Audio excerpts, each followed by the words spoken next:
I was hard body making mixes every single week. Then when we was doing the Fleet DJ music conferences, I went from being on the radio panel every year that I ended up started. I guess they like my energy because I ended up started moderating some panels. You know what I'm saying? But I'm indebted to Fleet because actually with Fleet was how you and me got to interview R-Truth last year. Yes, it was. Absolutely. Yes, indeed. So like shout out to Fleet DJs, man. You know what I'm saying?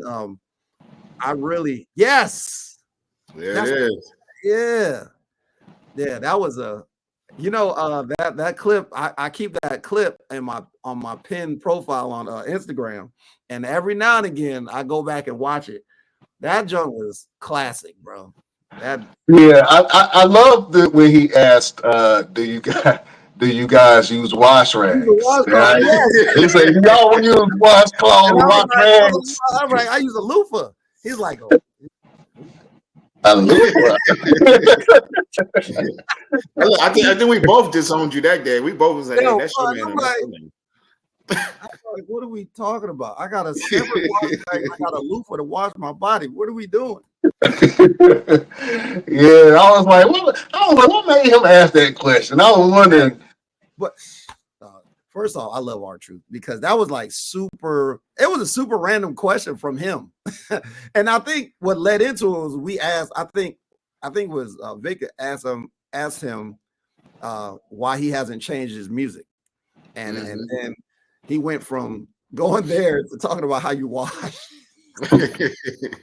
And that's the kind of energy that our truth brings, man. Like Yes, he's like yes. that and all the time. Like whatever you see him on TV, and you guys see him just doing all this kind of antics and funny shit. He does that in real life too, man. So shout out to R Truth, shout out to Fleet DJ, shout out to the Foxy 99, shout out to DJ G Money right here on the Best Damn Wrestling podcast with us. The time that you work with Foxy 99, you mentioned the interviews you've had with some top WWE superstars. What had to be like your biggest interview for you? Like when you were told, okay, such and such is coming, you're going to interview them.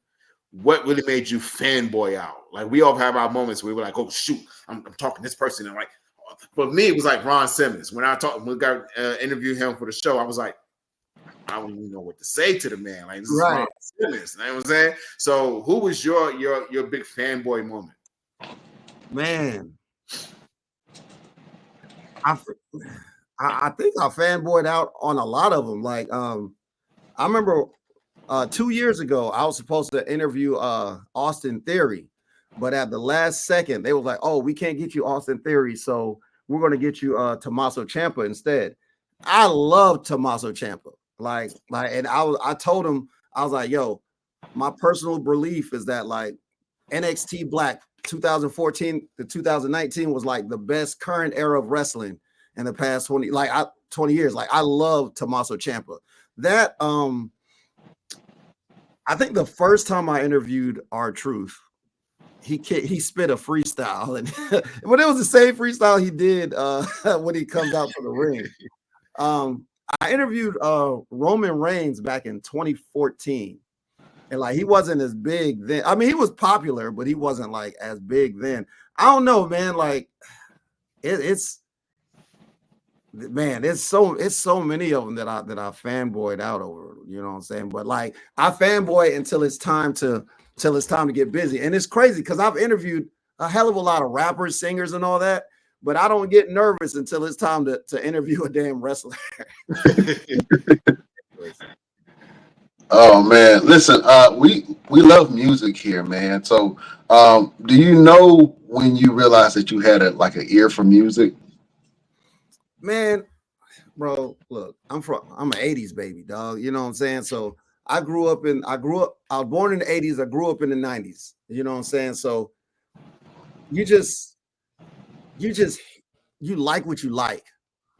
And for me, my palette is like I'm not just into rap and hip hop and R&B. Like I listen to pop, you know what I'm saying? I listen to light rock and roll, you know what I'm saying? Like it's weird because the one thing that did it for me was the gym, right? Like, you know, you go to the gym and the song is whatever's playing is whatever's playing.